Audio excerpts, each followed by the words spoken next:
Hey ladies, Miss Baker here.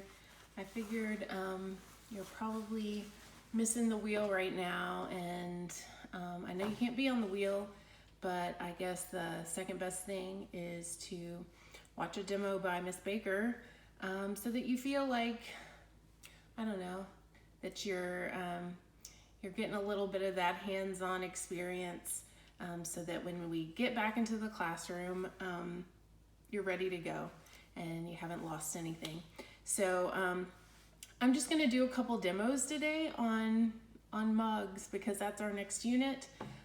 Also watching people throw pots I feel like is kind of relaxing, kind of therapeutic. So hopefully it will maybe reduce some of the anxiety that we're all having right now. So I'm gonna talk a little bit, but I'm not gonna talk a whole lot while doing the demo. So what I would suggest doing is just looking for those commonalities between what I'm doing when I'm throwing a mug and what you've already done when you've thrown your cylinders and the bowls that you've made so far.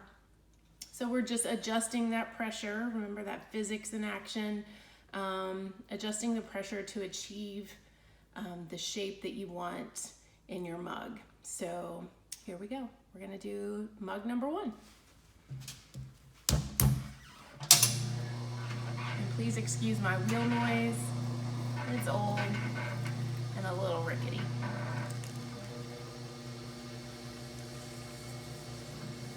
First things first, just gotta center the clay. And of course you wanna center so that it's meeting the needs of your design. So we'll be designing our mugs before we even sit down to the wheel. But just make sure you're centering to meet the needs of your design.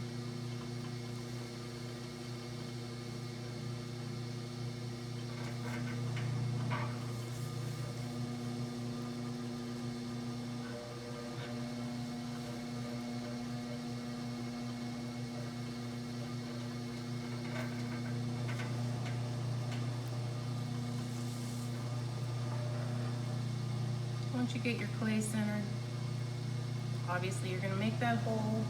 Make sure that hole stays on center, just like with any other piece you're making, so that we get that symmetrical appearance. You can always alter that later, but you want to start with some symmetry.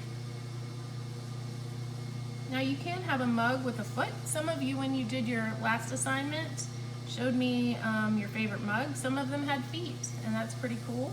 So you can always leave enough clay to trim a foot, but you don't have to.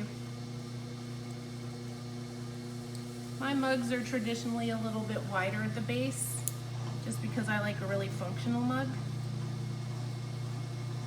And I don't want to have to worry about my mug tipping over if it's top heavy. So I just keep it pretty wide at the base so that it's nice and stable. I'm giving a little compression with my fingers just to make sure that I don't get any S cracks as it dries. And I'm gonna start moving that clay in the right direction. Just a little pressure, not too much in the beginning. We're just trying to even out those walls.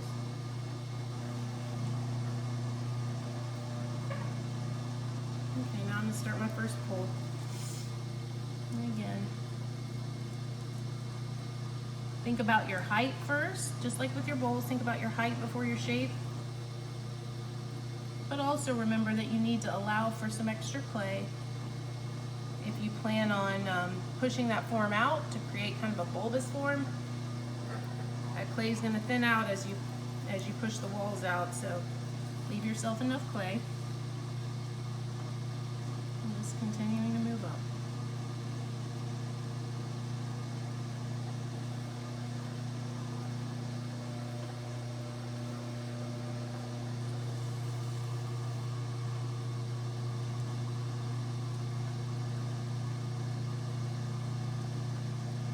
Really, it looks more like a cylinder in the beginning,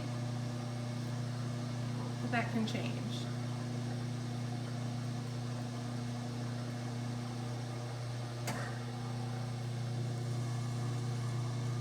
Give one good pull to get the the height I want and really make sure that the walls are nice and even.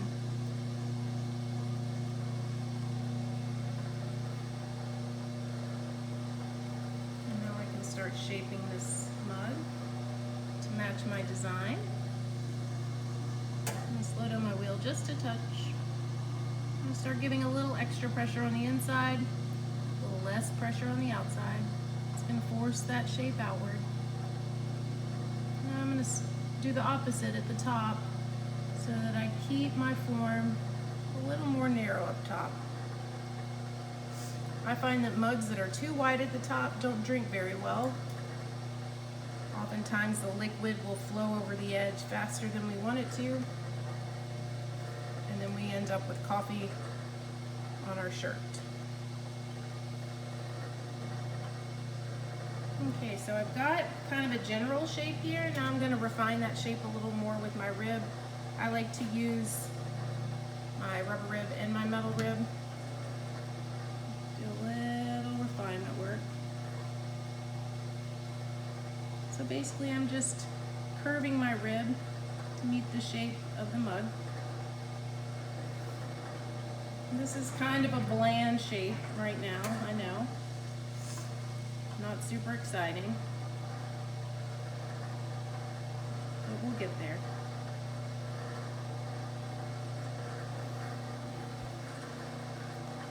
Looking at that shape, I think now what I want to do is define the body of the mug from the rim.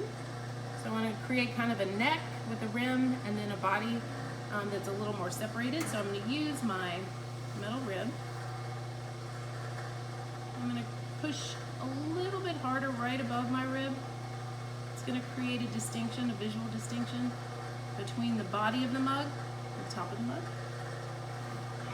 It's kind of wonky right now though, so I want to refine that a little bit. I'm going to bring this in just a touch so it's a little more graceful.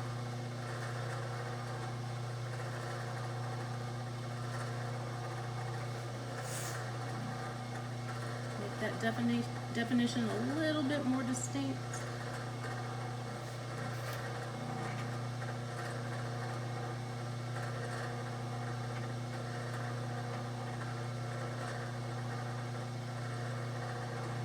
Okay, now I'm starting to get the shape that I want. I've got a little extra clay on the base that I'm going to bevel out. I'm just going to use my beveling tool. Remove a little bit of that weight and a little bit of that clunkiness, that visual clunkiness. Really, I'm just carefully pushing through to the base.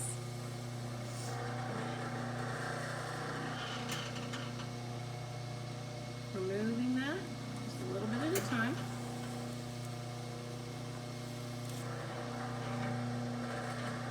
And just remember, when you were using your mugs the other morning, the ones that were really heavy, they weren't quite as enjoyable to use. The heavier the mug, the harder it is to use because we're just adding even more weight when we put the liquid inside. So try to remove that extra weight, especially at the bottom.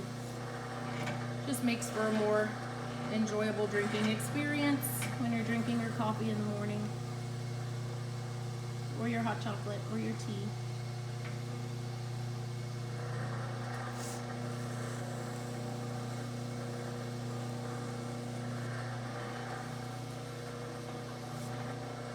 Okay.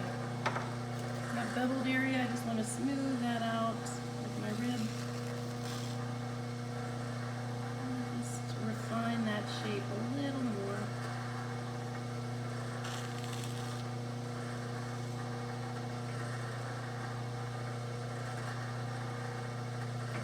Sure that roundness is nice and smooth, but I don't have any breaks in that form. And this is a nice mug shape. There's nothing wrong with it. But I'm going to add a little textural, little visual movement in the surface, just with the simple tool, my finger. I'm going to slow down the wheel just a touch so that I can get that nice flow.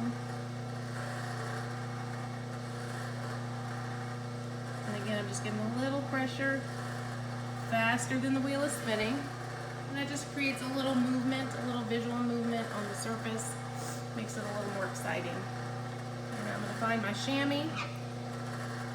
It's important that your rim on your mug is nice and smooth and also fairly thin, not too thin. You don't want it to crack or break. But a rim that's too fat, too thick is also very difficult to drink out of.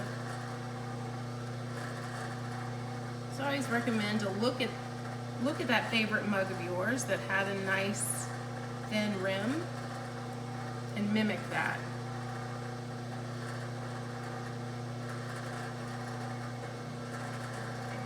Now I'm just going to clean up my bat just a touch.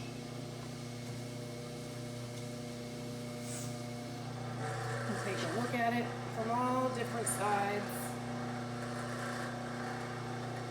And with a nice handle here, pretty good sized handle, this is going to make a nice mug. Last step, wire through.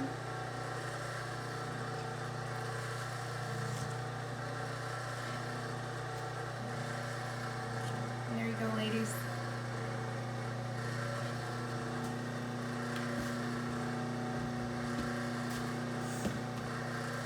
Hope you enjoyed.